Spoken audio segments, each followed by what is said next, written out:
আসসালামু আলাইকুম। আশা করছি যে যেখান থেকে দেখছেন অনেক অনেক ভালো আছেন, সুস্থ আছেন। আজকে আমি নিয়ে এসেছি খুবই মজার একটা পরোটার রেসিপি। ফ্যাটা চিজ আর ইংলিশ স্প্যানিশ দিয়ে তৈরি, যেটাকে আমরা বাংলায় বলতে পারি ফ্যাটা পনির আর পালং শাকের পরোটা। চলুন তাহলে শুরু করা যাক। আজকের এই পরোটার রেসিপিটা আমি চুলায় তৈরি করে দেখাবো, কারণ এর আগে আমি ওভেনে বেক করে দেখিয়েছি। অনেকের রিকোয়েস্ট ছিল চুলাতে বানিয়ে দেখানোর, তাই আজ আমি চুলাতে বানিয়ে দেখাবো। প্রথমেই নিয়ে নিব 5.5 টেবিল চামচ ঘি। সেখান থেকে 2.5 টেবিল চামচ আমি ছোট বাটিতে উঠিয়ে রাখবো। বাকি 3 টেবিল চামচ আমি বড় বাটিতে রেখে এই বড় বাটিতে মিশিয়ে দিব 3 টেবিল চামচ ময়দা। ময়দাটা একবারে দিব না, 2 টেবিল চামচ ময়দা দেওয়ার পরে ভালো করে ঘির সাথে মিশিয়ে নিব। তারপরে বাকি 1 টেবিল চামচ দিয়ে আবার মিশিয়ে নিব, কারণ যদি একসাথে পুরো ময়দাটা দেই অনেক সময় গোটা গোটা বা দানা দানা হয়ে যায়। সেটা যাতে না হয়, সুন্দরভাবে স্মুথ একটা মিশ্রণ তৈরি হয়, সেই জন্য একবারে না দিয়ে একটু একটু করে দিয়ে মিশিয়ে নিব। কেউ চাইলে এভাবে না বানিয়ে রুটির উপরে সরাসরি ছিটিয়ে দিতে পারে বা মেখে দিতে পারে, তবে আমার মনে হয় যদি এভাবে দেওয়া হয় এই পরোটাটার মধ্যে লেয়ারগুলো খুব সুন্দরভাবে হয় আর খেতেও খুব মজার হয়। খুব সুন্দরভাবে মেশানো হয়ে গেছে, এই রকম হবে দেখতে যখন ভালো করে মেশানো হয়ে যাবে। এবার একটা মিক্সিং বলে নিয়ে নিব মেজারমেন্ট কাপের 2 কাপ ময়দা। আমি আগেই ভালো করে ছেঁকে নিয়েছিলাম 2 কাপ ময়দা, সেই 2 কাপ ময়দাই দিয়ে দিলাম। 2 কাপ ময়দার জন্য আমি 1 চা চামচ লবণ দিয়ে দিব। কেউ চাইলে একটু কম অথবা বেশি দিতেই পারে নিজের স্বাদ মতো। এরপরে স্প্যাচুলার সাহায্যে একটু মিশিয়ে নিব। মেশানো হয়ে গেলে দিয়ে দিব ছোট বাটিতে রাখা 2.5 টেবিল চামচ ঘি। কেউ চাইলে 2 টেবিল চামচও দিতে পারেন, তবে ঘির বদলে বাটারও ব্যবহার করা যেতে পারে। কেউ চাইলে সাদা তেলও ব্যবহার করতে পারেন, তবে ঘি আর বাটারের যে স্বাদ তা কিন্তু অন্য কোনো তেলেই পাবেন না। ঘিটা দেওয়ার পরে ভালো করে স্প্যাচুলার সাহায্যে আমি মিশিয়ে নিব।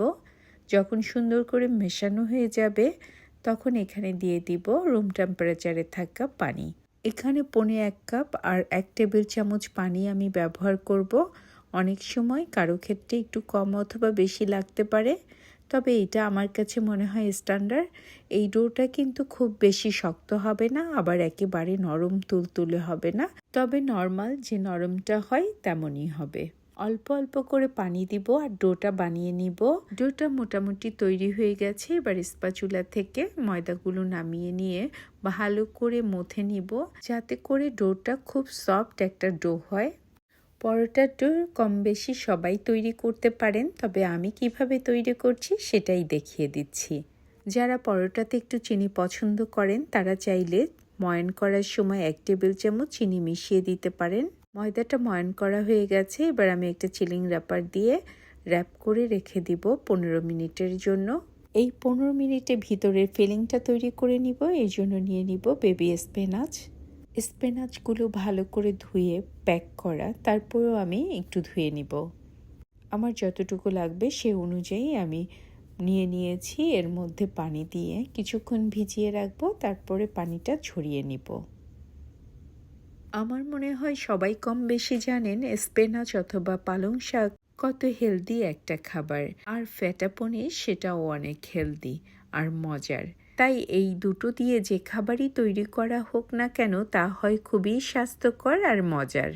পালং শাকগুলো ধোয়া হয়ে গেছে, এবার সুন্দর করে আমি কেটে নিচ্ছি। আপনারা চাইলে হাত দিয়েও ছিঁড়ে নিতে পারেন, কোনো সমস্যা নেই, যেভাবেই পছন্দ সেভাবেই করা যেতে পারে।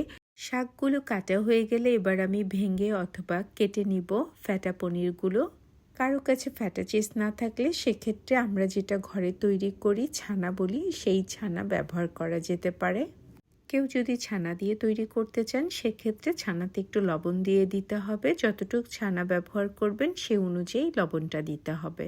এই ফ্যাটা চিজটা তৈরি করা হয় ভেড়া আর ছাগলের দুধ দিয়ে, আর এই চিজটাতে থাকে পর্যাপ্ত লবণ। চিজটা রেডি হয়ে গেছে। এদিকে আমার 15 মিনিটও হয়ে গেছে। চিলিং র্যাপারটা খুলে ডোটাকে আবার ভালো করে ময়ান করে নিব। একটু ময়ান করা হয়ে গেলে ময়দার ডোটাকে বাটি থেকে নামিয়ে নিব। আবার ভালো করে ডলে লম্বাটে একটা শেপ দিব। তারপরে আমি কাটার দিয়ে কেটে নিব। 2 কাপ ময়দা দিয়ে আমি 5টা বড় বড় পরোটা বানিয়ে নিব। লেচি কাটার পরে এবার আমি বাটিতে উঠিয়ে নিব সবগুলো লেচির থেকে একটা লেচি নিয়ে বড় একটা রুটি বানিয়ে নিব। আমি জানি সবাই কম বেশি রুটি বেলতে পারেন, তবে আমি যেভাবে পরোটাটা তৈরি করছি সেটাই আমি দেখিয়ে দিচ্ছি। লেচিটা হাত দিয়ে চেপে একটু বড় করে নিয়ে তার উপরে একটু ময়দা ছিটিয়ে দিয়ে বড় একটা রুটি বেলে নিব। তবে খুব বেশি পাতলা করব না, একটু মোটাই রাখতে হবে।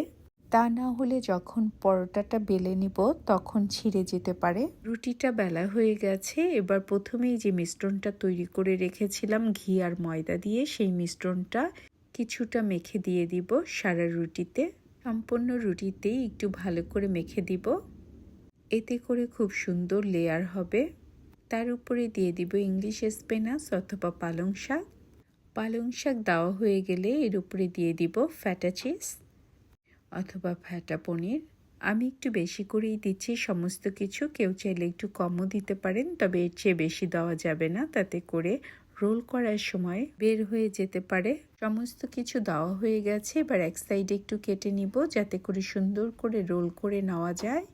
আমি একটু দেখিয়ে দিচ্ছি আমি কিভাবে রোলটা করে নিচ্ছি, তাতে করে অনেকের বুঝতে সুবিধা হবে।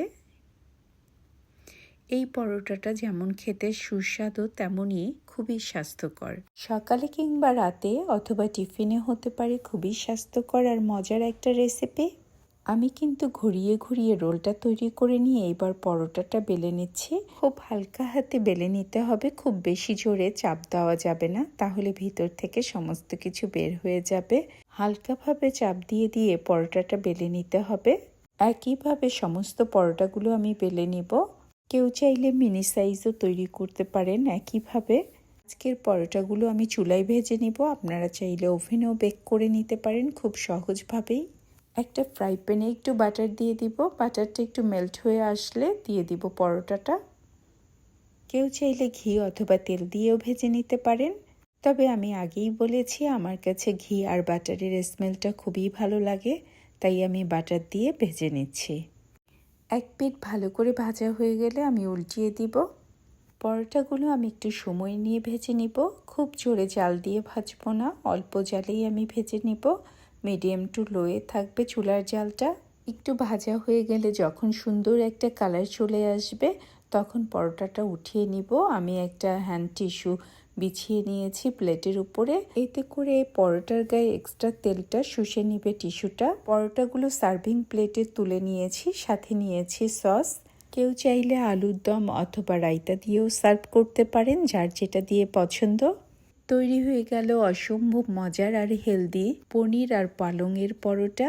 যদি আমার এই মজার চমৎকার স্বাস্থ্যকর রেসিপিটা আপনাদের ভালো লাগে তবে অবশ্যই একটা লাইক, কমেন্ট অ্যান্ড সাবস্ক্রাইব করে আমার পাশে থাকবেন। আপনারা সবাই অনেক অনেক ভালো থাকবেন।